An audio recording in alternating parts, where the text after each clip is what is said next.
말씀 나누겠습니다. 오늘 주시는 말씀은 시편 133편 1절부터 3절까지의 말씀입니다.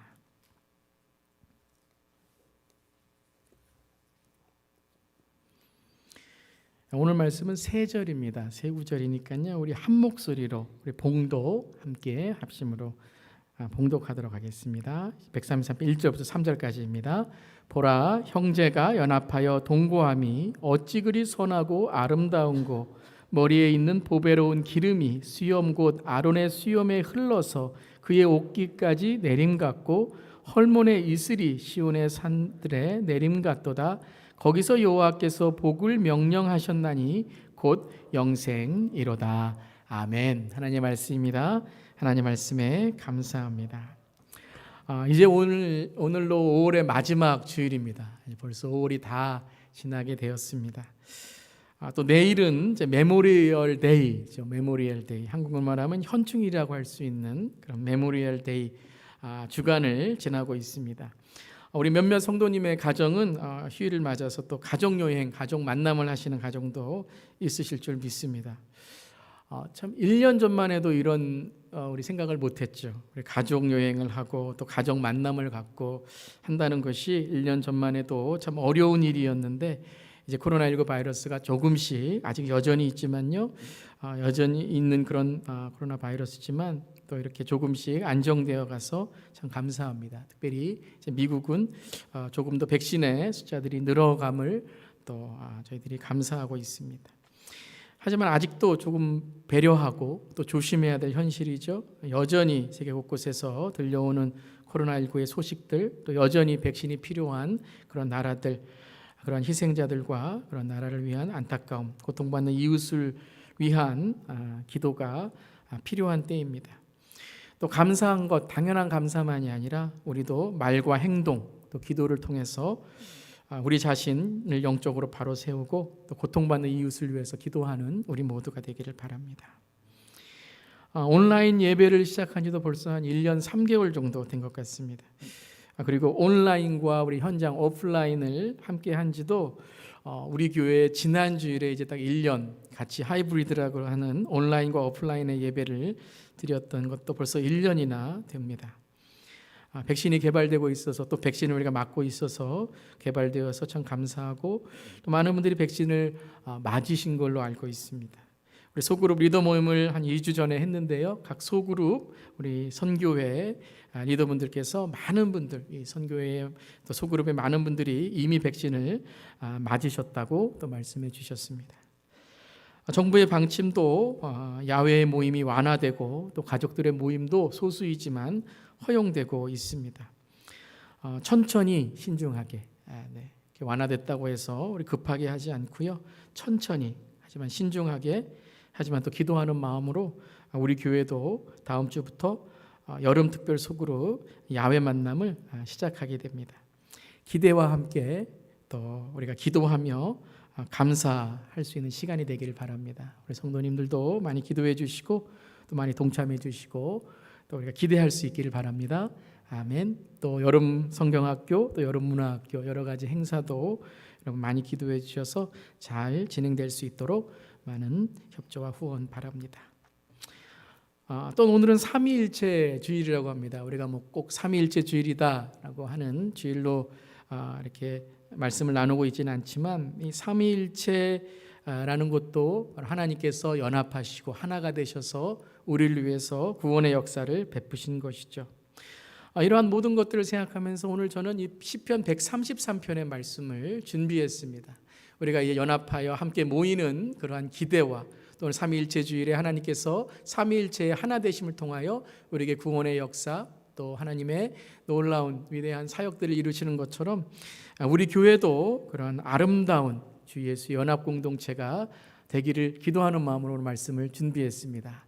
우리 함께 오늘 제목 한 목소리를 한번 읽어볼까요? 아름다운 주 예수 연합 공동체. 우리 아름다운 주 예수 연합 공동체가 되기를, 한 가족의 공동체가 되기를 주님의 이름으로 축원합니다. 5월 동안 이 가정에 대해서, 가정 공동체에 대해서, 또 우리 교회가 한 가족이 되는 연합 공동체에 대한 말씀을 함께 나누고 있는 거죠. 이 130편, 33편의 오늘 말씀은 아마 잘 아실 겁니다. 특별히 1절의 말씀은 외우시는 분들도 계실 거예요. 다시 한번 1절 말씀 우리 한 목소리로 좀 크게 읽어보겠습니다. 시작. 보라, 형제가 연합하여 동거함이 어찌 그리 선하고 아름다운고. 아멘. 아멘. 참 이 말씀 어떠세요? 읽으실 때 마음이 막 부풀어 오르고 형제가 연합하고 동거하는 게 참 선하고 아름답다. 그 하나님의 놀라우신 그런 말씀의 음성이 들리는 것 같아요. 이 말씀을 공동 번역이라고 하는 성경 번역에는 이렇게 또 번역했습니다. 이다지도 좋을까? 이렇게 즐거울까? 형제들 모두 모여 한데 사는 일. 좀 더 이렇게 막 과장된 그런 마음으로 격조된 마음으로 이렇게 이 말씀을 읽게 됩니다. 참 이다지도 좋을까? 참 선하고 아름답다라고 외치게 됩니다. 이 구절을 읽을 때 이런 상상, 이런 그림이 그려지시죠. 정말 형제가 함께 모여서 기뻐 춤추고 성전으로 올라가고 함께 이렇게 주님을 찬양하는 그런 모습이 그려지세요?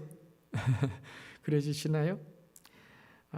그런데 여러분, 계속 이제 말씀을 나누면서 말씀드리는 것이 성경 말씀을 읽을 때 우리가 단지 이러한 우리의 상상과 그림뿐만 아니라 성경 말씀을 알아야 된다고 했습니다. 성경 공부가 필요한 것이고요. 때로는 성경에 대한 배경과 의미를 연구하는 게 필요하다라는 것이죠. 오늘 시편 133편 말씀도 우리가 이렇게 그려보는 그러한 그림만이 아니라 이 133편이 어떤 시대적인 배경을 가지고 있고 또 어떤 의미로 다가오는지를 좀 더 우리가 묵상하게 되면 이 133편을 더 잘 이해할 수 있을 것입니다. 2주 전에 말씀드렸던 시편 110편의 말씀, 새벽 이슬의 말씀도 그랬었죠. 새벽 이슬이 단지 어떤 영롱한 것만이 아니라 이스라엘의 기후, 특별히 새벽에 사막에 있는 기후를 볼 때 새벽 이슬이 바로 이 생명수의 공급이다라는 걸 깨닫게 되었습니다. 오늘도 이 143편에 특별히 저자 누가 썼는지를 함께 보고요. 그리고 어떤 의미, 이 말씀이 전해졌던 의미, 또 말씀을 받아들이는 우리의 개인적인 우리의 삶의 의미도 돌아보면서 좀 더 이 말씀을 깊이 보기를 원합니다. 첫 번째는 133편에 쓴 저자의 삶을 한번 보기를 원합니다. 133편은 누가 썼죠? 네, 여러분 다른 데 보실 필요 없고요. 성경은 아주 잘 이렇게 설명해 놓고 있습니다. 103편 3편의 그 제목이 뭐냐면 다윗의 시다 이렇게 나와 있어요. 그러니까 다윗이 썼다라는 것이죠. 그러니까 다윗이 이 구절을 형제의 연합, 형제의 동거, 형제가 함께함, 가족이 함께함, 또 공동체가 함께함 이런 모습을 그리면서 썼다라는 것이죠. 근데 여러분 다윗의 삶, 다윗의 가정 환경이 어떠했죠? 아마 이렇게 말씀을 읽고 성경 공부 다윗에서 하신 분들을 보면 다윗만큼 가정이 어려웠던 사람이 없었습니다. 다윗만큼 정말 가족이 이렇게 어려울 수 있을까라고 하는 사람이 없었다라는 것입니다. 첫 번째는 다윗의 가정이요. 이새죠. 아버지가 이새였는데요. 이새의 가정에 사무엘 선지자가 왕을 세우기 위해 이제 이새의 가정을 방문합니다. 그때 다른 아들들은 다 이새가 불러서 세웠는데 누구만 없었죠? 다윗만 없었습니다. 그때.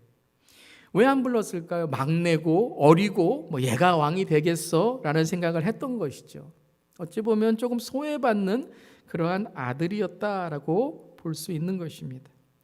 또 골리앗의 싸움터에 나갔을 때, 골리앗과의 전쟁터에 나갔을 때 형에게 음식을 주러 갔는데 형에게 물어봤습니다. 형, 어떤 일들이 일어났어요? 라고 했을 때 여러분 형과의 관계가 조금 좋다면 아주 상냥하게 어떠해서 골리앗이 어때서 이렇게 됐다라고 할 수 있는데 다짜고짜 형들은 어떻게 했죠? 책망했습니다. 너가 여기 왜 있냐? 네가 왜 이런 걸 물어보냐? 라고 했다는 것이죠. 가정 자체에 우리가 확대해서 해석할 필요는 없지만 그래서 이러한 막내로서 또 다윗이 조금 소외받은 그런 모습을 볼 수 있습니다. 근데 또 정확하게 다윗의 가정에 대한 이 아픔을 우리는 사울과의 관계에서도 볼 수 있습니다. 여러분 사울은 단지 다윗 이 앞에 있는 왕이 아니라 사울은 다윗의 누구였죠? 장인이었습니다. 그는 이 다윗이 사울의 딸과 결혼하게 된 거죠. 전쟁에 이겨서 이제 사울이 자기의 딸과 다윗이 결혼하도록 했습니다. 얼마나 사랑했으면 자기의 딸을 주었을까요? 그런데 다윗이 이제 사람들에게 조금 인기가 있고 사랑받기 시작하니까 사울의 마음에 시기와 질투가 들어갔습니다. 가족 간에 시기와 질투로 인해서 사울이 다윗을 죽이려고 했던 거예요. 그냥 여러분 다른 왕이 아니라 다른 사람이 아니라 자기의 장인, 자기의 가족과 같은 사울이 자기를 죽이려고 했던 거예요. 얼마나 여러분 안타까운 일입니까? 사울만 그런 것이 아니라 장인만 그런 것이 아니라 다윗의 자녀도 그랬습니다. 다윗 자신의 가정도 그랬죠. 불화와 갈등으로 다윗의 가정에 이 엄청난 비극들이 끊이지 않았다는 거예요. 특별히 다윗의 아들인 압살롬, 참 이름도 참 압살롬.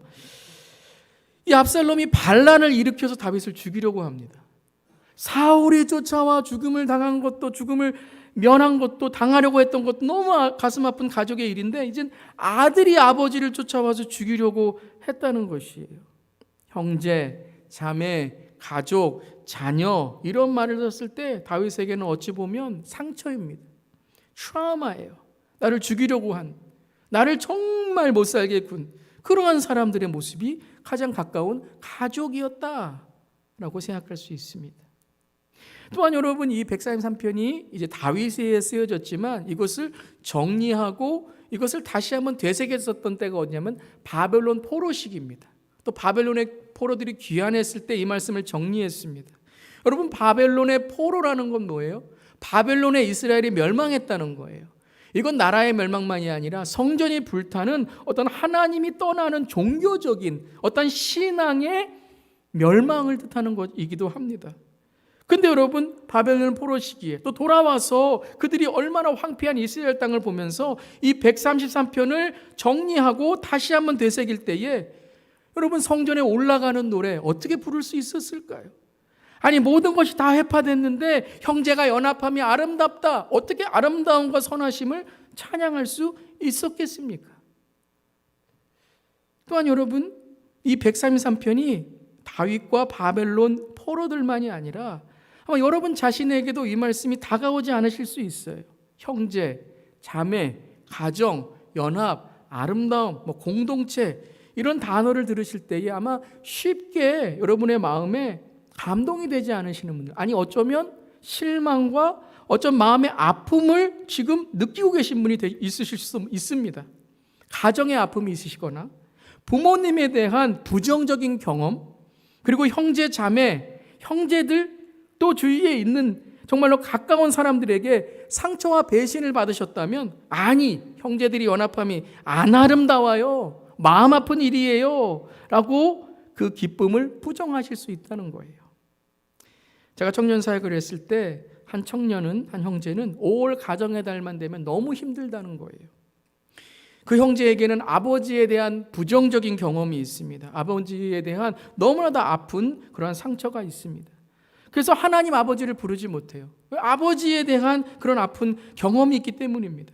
그리고 5월이 되면 어버이날이다, 가정의 달이다, 연합한다 이런 말이 쉽게 다가오지 않는다는 거예요. 목사님 너무너무 힘들다는 거예요.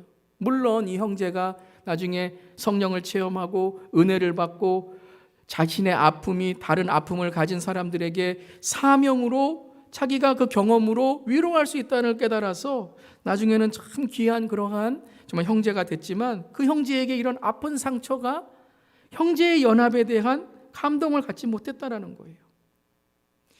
혹 어떤 분들은 이 구절을 읽으면서 성전에 올라간다, 교회다라고 할 때 비판적인 생각을 하실 수 있습니다.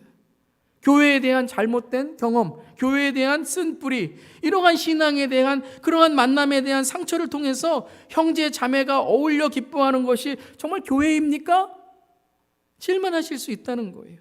교회의 분열, 갈등, 쓴뿌리, 성도 간의 상처로 오늘 구절이 어쩌면 먼 유토피아와 같은, 설교와 같은 이루어지지 않는 일들, 그냥 설교지, 그렇게 끝나는 거지 라고 생각하실 수도 있습니다. 하나만 더 하고요. 지금 여러분 코로나19의 코비드-19의 현실 속에 보라, 형제가 함께 얼싸안고 서로 기뻐함이 아름답고 선하다고 할 수 있습니까? 오히려 이제 더 격리, 분리, 입을 막고 마음을 흔들며 가까우지 마, 서로 거리가 두는 현실 속에서 연합, 동고, 함께함이 정말 가능할까라는 생각이 들곤 합니다. 그렇다면 과연 이러한 배경, 이러한 우리의 현실 속에서 선하고 아름다운 연합이라는 것이 뭘까요? 그냥 단지 자 우리 함께 모입시다, 우리가 함께 즐깁시다, 이런 연합이 아니라 오늘 말씀에서 하나님의 보시는 선하고 아름다운 연합, 이것은 무엇일까요? 깨어지고 무너지고 상처받은 세상 속에서 진정 우리가 바라보아야 될 성전, 우리가 진정 바라보아야 될 그 유니티, 그 연합이란 무엇일까요? 사랑하는 성도 여러분, 오늘 말씀 속에서 이 땅이 아니라 우리가 바라볼 본향의 천상의 하나님의 부활의 연합을 바라보는 우리 모두이기를 주님의 이름으로 축원합니다. 그러니까 오늘 이야기는 단지 좋은 환경, 형통한 시대에 부른 시편이 아니라는 것이죠. 그저 우리가 이렇게 그려놓은 133편의 기쁨의 노래, 성전으로 마음껏 올라가는 노래, 예전엔 왕년에는 이랬었는데 라는 시편이 아니라 133편에는 깨어지고 좌절되고 절망한 상황 속에서 다윗이 하나님을 구하고 그리고 그의 영안이 열려 하나님의 나라를 바라보며 바벨론 포로들이 모든 것이 좌절되고 절망되고 귀환해 왔지만 돌아왔지만 여전히 황폐한 땅을 보면서 이 땅에 소망을 두는 것이 아니라 영원한 하나님의 나라 그 성전을 바라보면서 그들이 다시 한번 회복하고 신앙을 회복했던 그 노래가 바로 오늘 시편 133편이라는 것입니다. 지금 코로나 현실을 바라보면서 우리가 어떻게 할 수 있을까가 아니라 그 뉴노멀을 바라보는 것이 아니라 지저스 노멀에 하나님이 역사하시는 그 하나님의 놀라운 은혜를 간구하면서 우리의 영적인 영안을 깨워 하나님 우리가 회개와 하나님께 나아갈 때에 주님 회개하는 우리의 삶 겸손하게 하시고 우리의 기도를 통하여 주여 그 나라와 그 땅이 우리의 삶에 우리의 교회에 이 시대에 임하게 하여 주시옵소서라는 간절한 기도라는 것입니다. 여러분 언제 간절한 마음이 생기셨습니까? 여러분 요즘에 간절한 마음이 있으십니까? 여러분 언제 우리가 평화를 위해서 간절히 기도합니까? 화해를 위해서, 용서를 위해서 언제 간절히 기도합니까? 그렇죠. 간절함은 내가 없었을 때 간절해지는 거예요. 배부르고 등 따서 하면요 간절하지 않아요. 어려웠다가도요, 기도했다가도요, 응답 조금 받았다고 그것이 진짜 응답인지 모르는데 조금 내 계획, 내 소원이 풀렸다고 해서 더 이상 기도 안 하고 간절하지 않아요. 여러분 간절함은 부족함 속에서 생기는 거예요. 기적은 문제 속에서 생기는 거예요. 어떤 분이 평화를 위해서 기도합니까? 정말 전쟁을 경험해보고 나라가 정말 억압을 당한 걸 경험해보면 주님 평화에 대해서 주님 정말 평화를 지키는 것이 얼마나 어려운가 기도하게 됩니다. 상처받은 분들, 상처를 주었던 분들은 피스메이커, 평화의 사도가 되는 이 얼마나 힘들다는 걸, 용서하는 것이 얼마나 힘든다는 걸 알아요. 화합은 갈등과 분열 속에서 간절해지는 거예요. 화해와 용서는 한번 다퉈보는 것, 서로 상처가 있을 때에 그때 하나님의 용서와 하나님의 그 화평이 임했을 때에 간절해지는 거예요. 사랑하는 성도 여러분, 온라인의 성도 여러분, 우리 모든 성도 여러분, 아니 이 시대의 성도 여러분, 예배가 정말 간절하십니까? 여러분 언제 찬양 부르시면서 눈물 흘리신 적 있으셨습니까? 요즘에 찬양 부르실 때 정말 눈물이 흐르고 마음이 여러분 정말 하나님께 드려지는 그런 찬양을 부르고 계십니까? 여러분 기도에 은혜가 있으십니까? 정말 기도할 때마다 하나님이 나 같은 죄인, 이 죽을 죄인, 지옥 갈 죄인을 살리신 그 은혜에 감사하여서 기도하며 주 앞에 눈물로 기도하십니까? 여러분 정말 신앙에 변화가 있으십니까? 여러분 변화는 회개를 통해 이루어지잖아요. 정말 미안하고 죄송하고 정말 하나님 내가 이렇게 살면 안 된다라는 마음이 들 때 그때의 회개하는 마음, 그 진정한 회개를 통해 하나님이 우리를 변화시키시잖아요. 여러분 정말 간절하십니까? 여러분 정말 찬양의 눈물이 있으십니까? 기도마다 은혜가 있으십니까? 회개마다 내 삶이 변화되고 계십니까? 여러분 그런 삶이 되시기를 주님의 이름으로 이 시간 간절히 기도합니다. 그냥 광고 보듯이 예배드리고 유행가 부르듯이 찬양하고 졸려서 눈 감고 그냥 있는 기도가 되고 마음 없는, 아무런 마음 없는, 의미 없는 회개라면 아무 일도 없는 것입니다. 그러니까 왜 아무 일이 없는가 내 삶에? 그 이유를 이제 아는 거예요. 사랑하는 성도 여러분, 오늘 이 예배가 마지막 예배처럼 간절한 예배, 그래서 하나님이 하늘을 여셔 우리에게 천상의 예배, 새하늘과 햇상의 예배를 경험케 하는 예배가 되시기를 주님의 이름으로 축원합니다. 오프라인, 온라인 모든 걸 떠나서 온라인을 통해 더욱 예배를 사모하고 예배를 더욱더 간절하게 드리며 정말 거룩한 산제물로 내 자신이 주고 주님께 드려지는 예배가 되기를 주님의 이름으로 축원합니다. 물론 여러분 언젠가 우리가 정말 서로 얼싸안고 침 튀기면서 원, 투 그러면서 투 할 때 침이 나가죠?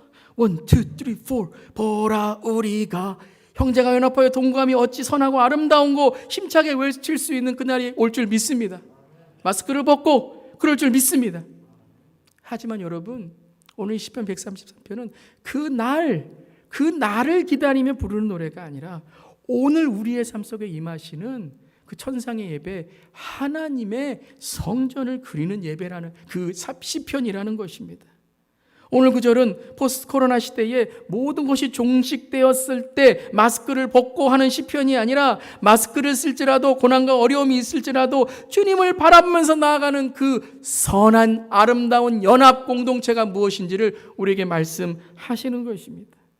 저는 오늘 시편 133편 이 연합과 이 함께함, 선하고 아름다운 것이 무엇인가를 볼 때 저는 노아의 방주가 생각이 났습니다. 노아의 방주. 창세기 6장에 노아의 방주 안에는 사람만이 아니라 얼마나 많은 동물들이 있었는지 모릅니다. 하지만 여러분, 이 노아의 방주는 단지 배가 아니라 구원입니다. 즉 하나님이 선하고 아름다운 은혜를 주신 곳이 바로 이 노아의 방주라는 것입니다. 그래서 사람만이 아니라 동물들까지도 생명을 보존하기 위해서 모든 생명을 각기 암수 한 삭씩 방주에 이끌어 들었습니다. 참 노아가 여러분 모든 생물학을 했을 때 참 주님 제가 생물의 이름도 하나도 모르는데 어디서 구할까요? 그랬을 거예요. 하지만 순종하면서 모든 생물 큰 것만이 아니라 안 보이는 것까지도 땅을 뒤집어서까지도 그 동물을 찾아내서 그 생물을 찾아내서 방주로 끌고 옵니다. 근데 방주에 얼마나 많은 동물이 있었을까요? 그러면 그 방주가 어땠을까요? 고요하고 조용하고 은혜로웠을까요? 아니죠, 여러분. 동물 소리 나고 또 동물의 오물들은 얼마나 여러분 그 방주 안에 있었겠습니까? 다른 동물들로 인해서 서로 막 싸우려고 하고 온통 어찌 보면 난장판이 되었을 거예요. 그런데 그 방주가 구원이라는 거예요. 거기서 나가면 죽어요. 노아는 그걸 알았던 거예요. 이 방주 안에 있어야 사는 거예요. 그래서 노아가 한 일은 끝까지 섬기고 닦아주고 치워주고 왜요?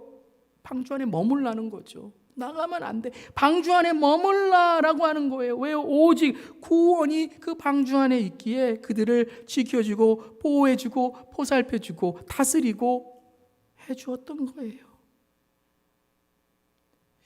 여러분 목회 생활도 그렇고 교회 생활도 그렇고 보면 참 기도에 여러분 교회를 위해서 성도님들을 위해서 기도에 열심히 있는 분들이 계세요.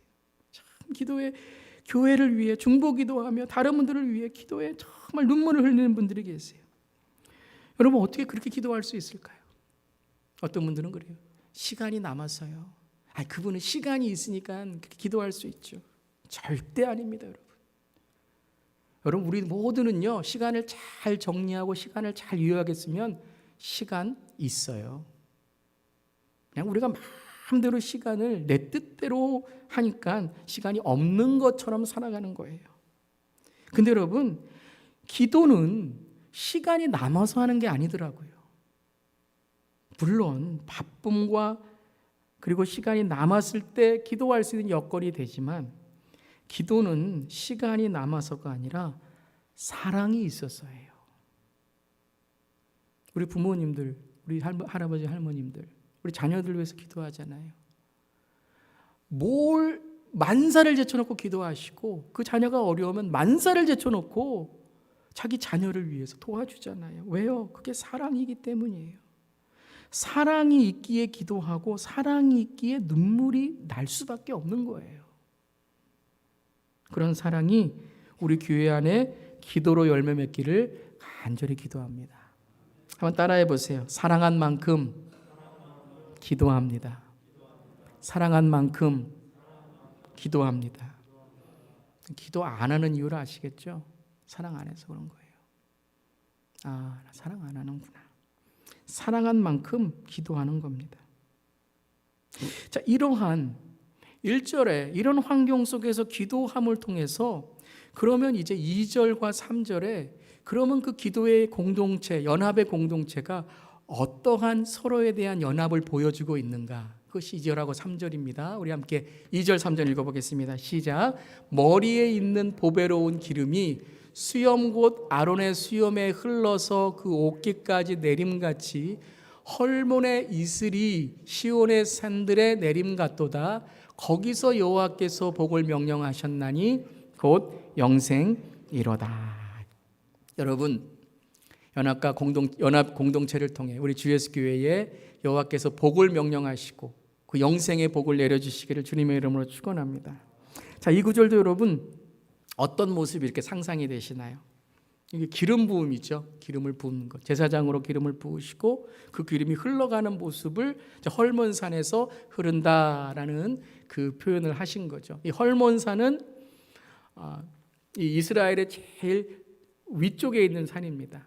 그리고 높은 산이에요. 그래서 헐몬산에 내리는 물이 이제 단, 또 가이사라 빌립보 이런 지역을 쭉 지나서 갈릴리 그리고 요단강 사해까지 이렇게 흐르게 됩니다. 즉 생명의 물의 근원들이 헐몬산에 내려온다는 것이죠. 자, 이런 멋있는 설명들이 있는데요.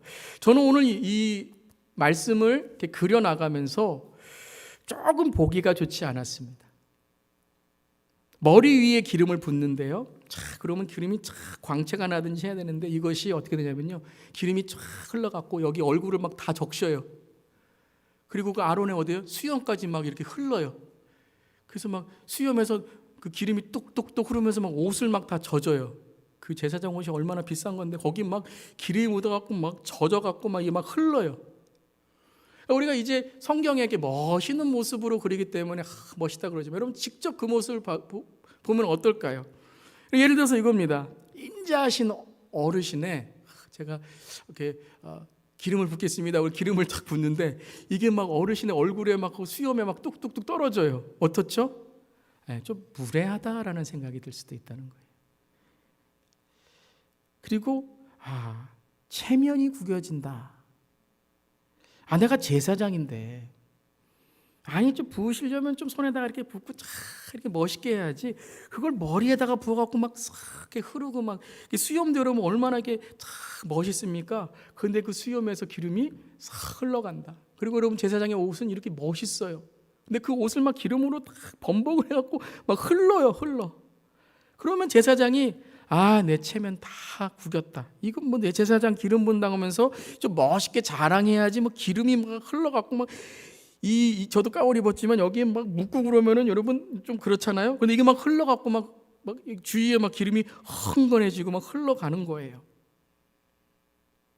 왜 그렇게 하실까요? 여러분 제사장은 어떤 역할을 하죠? 제사장은요 자기가 뭐가 된 것처럼 하는 게 아니에요. 하나님과 백성들을 연결해주고 하나님의 구원이 백성들에게 흘러갈 수 있는 역할을 해야 된다는 거예요. 그때의 백성들은 이 제사장을 보면서 아우 체면 구기셨네요. 아우 그렇게까지 뭐 희생할 필요 있어요? 그렇게까지 일하실 필요가 아니라 이 백성들은 그의 그 희생과 그의 그 모습을 보면서 무엇을 깨닫는다고요? 영적인 권위, 영적인 리더의 모습, 하나님이 사용하시는 모습을 보게 된다는 거예요. 제가 이제 앞으로도 우리 교회 세례를 제가 거행하게 될 텐데요. 세례할 때 어른 세례를 할 때 저는 좀 물을 많이 이렇게 뿌리는 모습을 합니다. 우리는 침례를 하지 않기 때문에 이렇게 뭐 침례탕이나 뭐 어떤 강에 가서 하지 않고 이렇게 빠져서 나오는 게 침례하는 것이 아니기 때문에 스프링클 물을 이제 뿌리는 거거든요. 근데 가끔 보면 물을 뿌릴 때 너무 작게 뿌려서 내가 세례를 받는 건지 안 받는 건지 그렇게 좀 보일 때가 있어요. 그때 저는 좀 물을 조금 많이 이렇게 뿌려서 좀 흐르게 이제 합니다. 근데 여러분 그 모습을 보면서 절대 저는 별로 안 좋다 이런 생각이 안 들어요. 정말 감동스럽습니다. 그 하나님의 주신 그 기름, 그 하나님의 주신 구원의 그 모습들이 흘러가죠. 그 옆에서 또 장로님이 이렇게 수건으로 닦아주시고 하죠. 그런 모습을 보면서 우리가 구원받는 자, 그 감격을 함께 나누면서 하나님의 주신 놀라운 은혜들이 있구나라는 것을 마음속에 새기게 된다는 거예요. 영적 리더는 자기의 체면이나 자기의 어떤 자랑이나 자기의 타이틀이 아니라 자기를 희생하여 자기를 부어 사랑으로 백성들을 위해 공동체를 위해서 희생하게 된다는 거예요. 근데 그 모습을 보면서 백성들, 공동체는 체면 구겼네 뭐 저렇게까지 할 필요가 있어가 아니라 이해하고 인내하고 영적인 권위를 세워주고 정말 하나님께 주시는 공동체로 함께 찬양하고 나아간다는 거예요. 그때 그 모습이 뭐라고요? 그 은혜에 하나님께서 흘러 이스라엘 공동체를 영생과 복을 누리는 공동체로 이끌어 주신다는 것입니다. 여러분 평화를 보면요, 평화를 이루는 공동체는 꼭 희생이 있습니다. 꼭 그를 위해서 지켜주는 사람이 있어요. 그리고 그 평화를 위해서 함께 하나가 되는 모습이 있다는 거예요. 그 공동체가 연합함으로 하나님께서 영광을 주시고 성령의 큰 은혜를 주신다는 거예요. 근데 반대로요, 깨어지는 공동체가 있어요. 분열되는 공동체가 있어요. 그 모습을 보면 꼭 어떤 사람이 있는가 하면 미성숙한 리더와 조급한 리더들이 있습니다. 미성숙해서 함부로 행동해요. 미성숙해서 기다리지 못해요. 함부로 말을 하고 서로 상처를 주고 서로 다투게 된다는 거예요. 그리고 그것을 보면서 하나님의 평화와 하나님의 은혜를 위해 기도하는 것이 아니라 서로 부추겨요. 서로 편을 갈아요. 서로 파가 돼요. 여러분 교회에는 양파 빼고는 파가르면 안 된다 그랬습니다. 서로 다투게 되면 그 공동체는 깨진다라는 거예요. 사랑하는 성도 여러분, 아름다운 연합과 선한 연합은 지켜가는 것입니다. 서로를 이해하고 인내하고 서로 참아주고 그리고 때로는 책망하지만 사랑으로 붙들어줄 때에 선하고 아름다운 연합이 이루어지는 줄 믿습니다. 영적인 리더는 희생함을 통해 그 영적 권위를 흘려보내게 되고 그 영적 권위를 통해서 공동체는 하나님께 주시는 영적인 놀라운 은혜를 경험하게 된다는 것입니다. 그것이 눈물이고 회개이고 은혜이고 때로는 공동체를 향한 비전의 선포가 된다는 것입니다. 저는 1년 전에 처음 온라인 예배, 정말 이 성전이 텅텅 비고 예배당이 텅텅 비고 저 혼자 설교해야 되고 예배를 인도해야 될 그 3월 15일 2020년도를 잊을 수가 없습니다. 그때 저는 설교하면서 눈물을 흘렸습니다. 예배가 온라인으로 전환되며 정말 예배당이 텅텅 비어있는 모습을 보면서 첫 번째는 주님, 왜 이런 일이 일어날까요? 물론 우리가 조심하고 해야 되겠지만 주님, 왜 예배당을 텅텅 비는 이런 일이 일어났을까요? 하면서 마음이 너무 아팠어요. 그러면서 두 번째 눈물은 주님, 하루속히 이 코로나19가 종식되게 하시고 예배당이 하루속히 안정되어 우리 성도님들이 이 예배당을 더 채울 수 있는 은혜를 허락하여 주시옵소서라고 기도하며 눈물을 흘렸어요. 매일 새벽을 깨우며 주님, 예배의 문을 열어주세요. 주님, 교회의 문을 열어주세요라고 기도했다는 거예요. 교회가 거리두기와 방역을 철저히 하면서 주님, 예배가 현장 예배가 열리고 주님, 모든 성도님들이 함께 모이는 그날 얼마나 좋을까요? 라면서 기대하고 기도했습니다. 주님, 정말 우리가 그날 얼싸안고 기도할 수 있는 그날을 허락해 주시옵소서. 그런데 1년이 지났어요. 조금씩 나아지고 있다고 하는데 눈물이 나지 않아요. 마음에 기대는 있다고 하는데 모르겠습니다. 그 기대가 정말 그 1년 전에 있었던 그 기대와 같은지 모르겠습니다. 이제는요, 빈자리가 있으면 온라인 예배 드리시겠지, 위안을 받으려고 합니다. 그런데 어떤 분들은 목사님, 온라인 예배 어디서 드려요? 1년을 동안 우리가 했는데 아직 모르시는 분도 계시다면, 어떤 분들은 아예 몇 주 주일을 예배 드리지 않는 분도 있대요.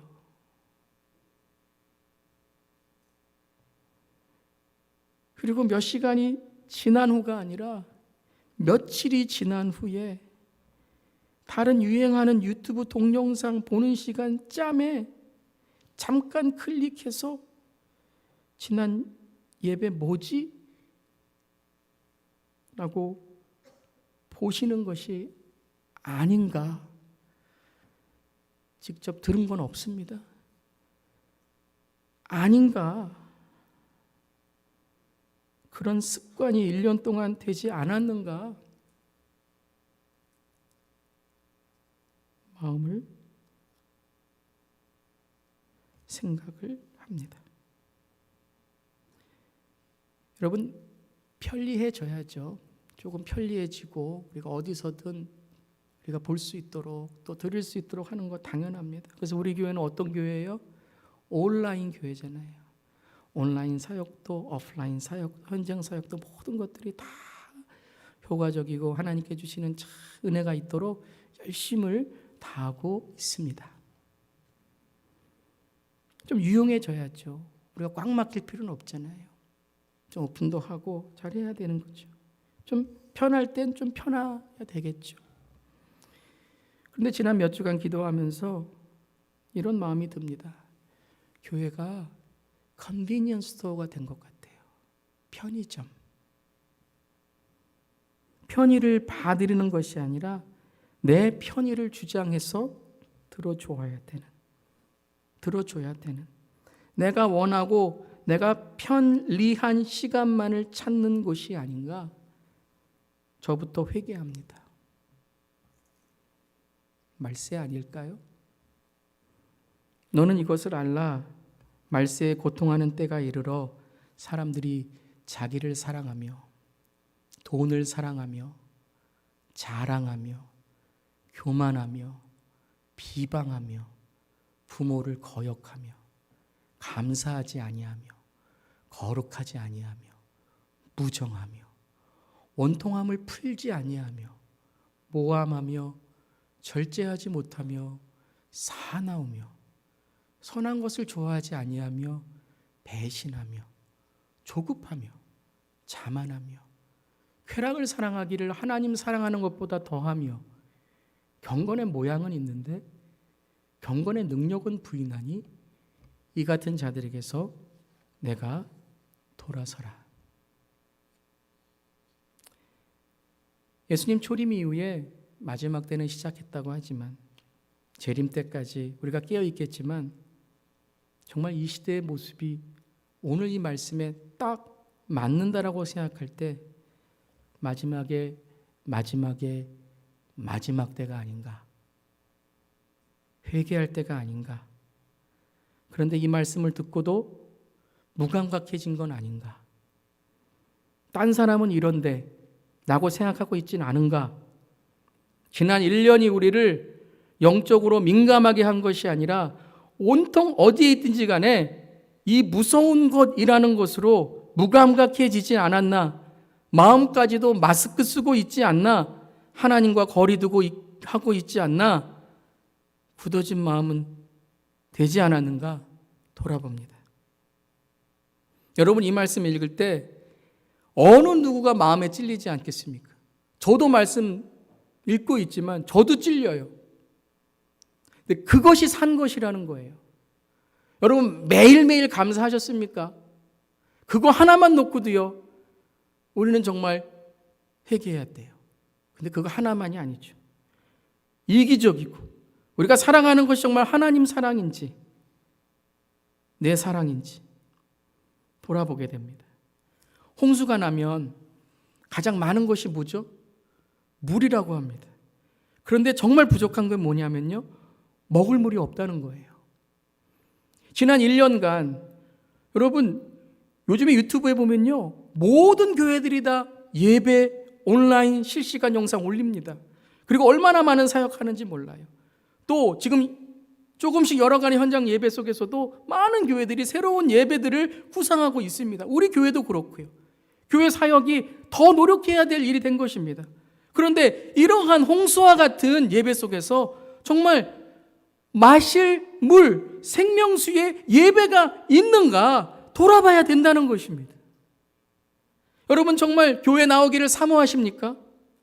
말씀 하나 얻기 위해서 여러분 말씀을 깊이 여러분 들여다보고 여러분 삶에 기도를 하면서 하나님의 그 임재를 간구하고 계십니까?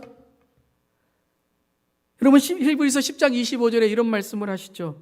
함께 읽어보겠습니다. 시작. 모이기를 패하는 어떤 사람들의 습관과 같이 하지 말고 오직 권하여 그날이 가까움을 볼수록 더욱 그리하자. 아니, 목사님 또 이 말씀이에요? 또 많이 모이라고요? 아니, 목사님 지금 모일 때예요? 아니면 조심할 때예요? 여러분, 저는 이 말씀을 읽을 때 우리 다 나옵시다라는 말씀을 강조하고자 하는 말씀이 아니라는 거예요. 그랬다면 히브리서 10장 25절 이렇게 말씀하셔야죠. 힘써 모이라 오직 권하느니 그날이 가까움을 볼수록 그리하자. 단도직입적으로 모이기에 힘쓰라라고 말씀하셔야지, 모이기를 패하는 어떤 사람들의 습관과 하지 말고 그날의 가까움을 볼수록 더 그리하자라는 말씀, 왜 이렇게 해석하시려고 할까요? 근데 여러분, 이게 정확하다는 거예요. 여러분, 이때 안 모였습니까? 모여요. 지금 우리는 모이지 못해서 모이자, 힘써 모이자라는 것이 중요하지만 모여요. 여러분, 유대인들이 얼마나 잘 모입니까? 금요일부터 모든 걸 닫고 모여요. 그런데 모이기를 패하는 어떤 사람들의 습관이 있다는 거예요. 많이 모이는 것 중요하지만 하나님께서 그 많이 모이는 것을 패하실 수 있다는 거예요. 왜요? 모이기를 패하는 습관이 있기 때문이라는 거예요. 모이기를 패한다는 것은 모이는 것이 무의미하고 모임의 본을 보이지 못하니 나가봤자 뭐 아무 소용없네 만드는 습관적인 종교 모임을 말씀하시는 거예요. 왜요? 모임 하나를 하더라도 마지막 때 마지막 시간임을 깨닫는다면 어찌 무의미할 수 있겠습니까? 여러분, 이 예배가 여러분 인생의 마지막 예배라면 우리의 마음이 좀 달라지지 않을까요? 모임을 패하는 어떤 사람들의 습관, 즉 우리의 예전 습관, 오직 권하노니 마지막 예배, 마지막 때의 예배, 가까움을 볼수록 더욱 어떻게 하자고요? 그 모임을 하지 말고 패하자, 그만두자, 이제는 본질을 찾자라는 말씀이에요. 저는 솔직히 두렵습니다. 많이 모이시지 않을까 봐 두려운 것이 아니라 1년 동안 게을러진 신앙이실까 봐 두려운 것도 없지는 않지만 정말 두려운 것은 다시 모이는 것을 강조하고 있는데 진정 본질과 왜 우리가 모여야 하는지 잊고 다시 예전의 습관과 무의미함으로 모이는 것에 혈안이 될까 봐 두렵습니다. 우리의 모임이 아무런 의미도 없는 종교적 생활로 안정되는 코로나19와 함께 우리의 종교적인 생활도 안정되어 지옥 갈까 두렵습니다. 교회가 아름답고 선한 공동체가 아니라 돈만 밝히고 정치판이 되고 분열과 갈등에 나만 살려고 하는 그런 모습, 우리가 그렇다는 것이 아니라 그런 모습이 있었다라고 말하는 사람들, 안 믿는 자들이 그렇게 말하는 모습, 그래서 모이기가 패해질까? 하나님께서 모이기를 패하라고 하실까? 그때는 코로나19 핑계댈 수도 없잖아요. 잠시 우리 코로나19가 있으니까 잠깐 우리 생각하고 모이십시다 할 수 없잖아요. 그런 민낯과 믿음의 실상이 그때는 환히 드러날까 두렵습니다. 모일 수 있는데, 모이는데 모이기에 패하는 습관처럼 될까 봐 두렵습니다. 그때는 무엇으로 설득해야 할까요? 무엇으로 설명해야 될까요? 우리 다시 돌아갑시다? 아니요. 그때는 전진해야 돼요. 더 우리가 마음 아픈 건 다음 세대에게 우리가 그런 모습을 이제 뉴노멀이라고 하는 그 시대에, 그때에 포스트 코로나라고 하는 때에, 그때에도 똑같다면 다시 1년 전에 그 가나안 교인, 여러분 가나안 교인이 뭔지 아세요? 가나안을 거꾸로 하면 안 나가잖아요. 교회는 안 나가요. 하나님을 믿는데 교회는 안 나간다는 거예요. 그런 교회 안 나간다는 거예요. 그리고 제가 예전에 유스 미니스트리 할 때 했던 말이 있는데 그게 뭐냐면 Silent Exodus라는 말이에요. 조용한 탈출. 우리의 다음 세대가요, 교회에 조용하게 탈출해요. 고등학교만 끝나면 대학 가면 조용하게 없어져요. 사라져요. 그런 우리 다음 세대, 주일이 돼도 그냥 어디에 있는지 모르는 숨어 있는 다음 세대가 될까 두렵습니다.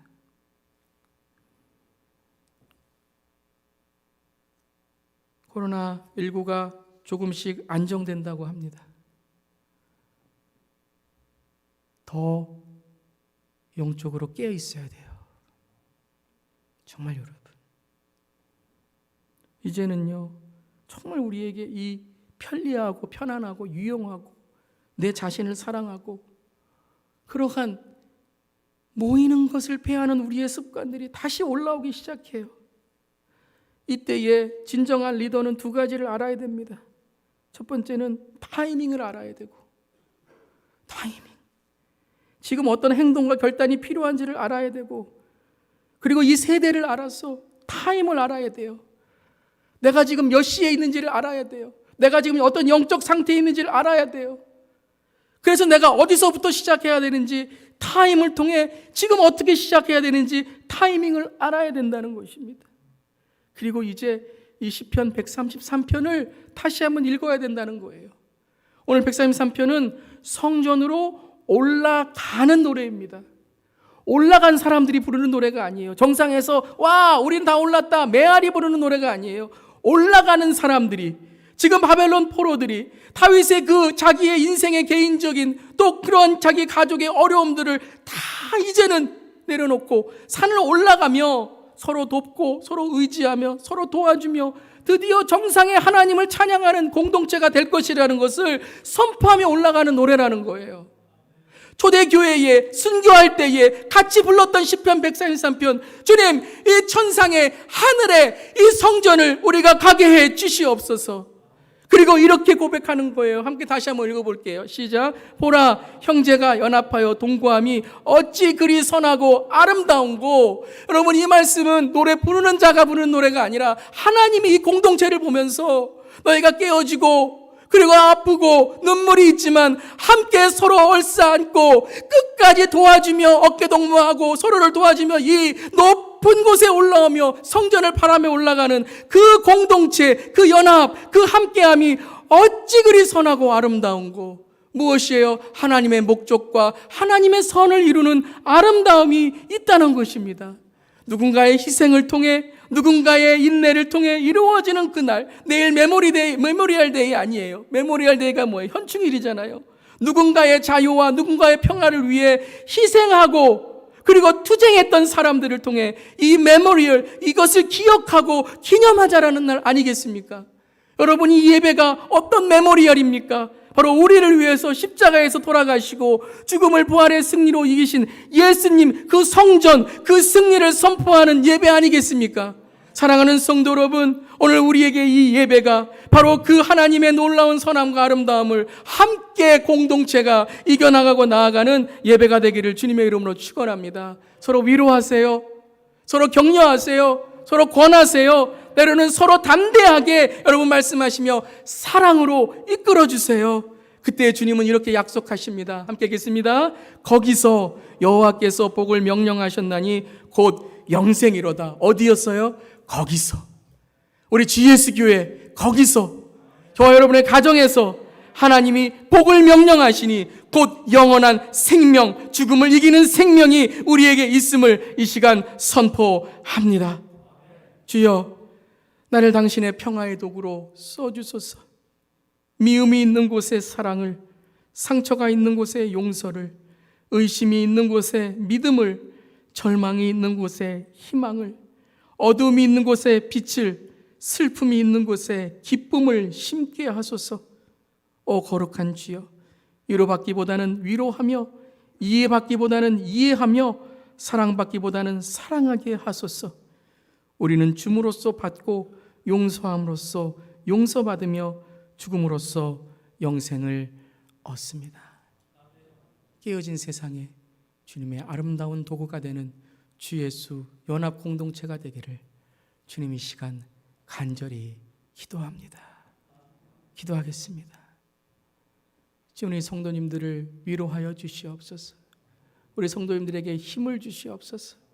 우리 성도님들에게 영적으로 깨어있게 하여 주시옵소서. 온라인이든지 오프라인이든지 하나님, 그것이 무슨 우리에게 주님의 예배를 방해하는 일, 주님의 예배에 하나님 우리의 마음을 어찌 변할 수 있는 것이 되겠습니까? 예배자가 된다면 감옥에서도 바울과 실라는 찬양하고 기도할 때 감옥문이 열리고 그곳에서 너와 내 집이 구원을 얻으리라 라고 하는 간수에게 복음을 선포하여 그 감옥이 복음의 전도의 장소가 됐습니다. 주님, 우리 주 예수 공동체가 이제 하나님 이 코로나19가 안정된다는 이것에 안일해지지 않게 하시고 우리가 선포한 것처럼 하나님과 이웃을 함께 섬기는 지저스 노멀의 선교적 교회, 선교적 삶, 선교적 가정이 되게 하여 주시옵소서.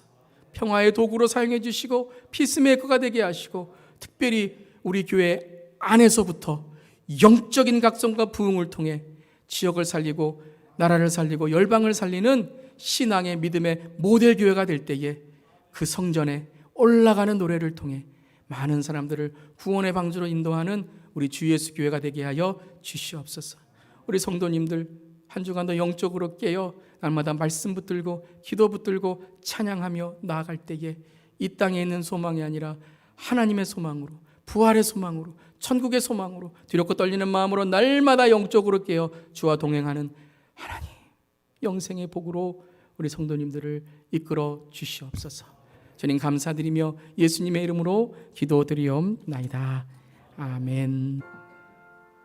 이제는 우리 주 예수 그리스도의 그 크신 은혜와 하나님의 우리를 그 독생자 아들을 죽기까지 사랑하신 그 크신 사랑과 또한 우리가 슬픔과 고통 가운데 있을 때에도 우리의 영적인 눈을 열어 주님의 임재와 주님의 부활과 믿음의 승리를 깨닫게 하시는, 또한 우리를 도우시고 우리를 인도하시는 보혜사 성령님의 그 역사하심이, 주여 오늘 이 말씀을 듣고 한 주간도 때로는 어렵고 때로는 우리에게 낙심이 있지만 우리가 서로 형제가 되고 서로 형제 자매가 되고 함께 성도가 되고 주 예수 연합 공동체가 되어서 하나님 그 험한 산을 함께 오르며 주의 정상을 선포하고 우리가 서로 사랑하고 용서하고 서로 안아주고 서로 이끌어줄 때에 주님께서 우리 주 예수 교회를 보시며 선하고 아름다운 주 예수 연합 공동체로 선포하시는 그 주님의 음성을 듣고 이제 세상을 향하여 나아가 깨어지고 무너진 세상 속에 도와주고 베풀고 나누고 사랑하고 일으켜주고 특별히 주님의 구원의 복음을 전도하기 원하는 주 예수 교회 모든 성도님들의 가정과 일터와 삶터 위에 그리고 열방에 선교하신 선교사님들에게 또한 이 나라의 또한 하나님 백성들 영적으로 각성해야 될 우리 미국과 또한 우리 한국과 모든 세계의 특별히 지도자들에게 또한 하나님 슬픔과 아픔으로 사랑하는 사람을 떠나보내고 잠시의 이별이지만 부활의 소망으로 주님을 꼭 붙드시는 우리 모든 사랑하는 유가족들에게 이제부터 영까지 함께 하시기를 축원하옵나이다. 아멘.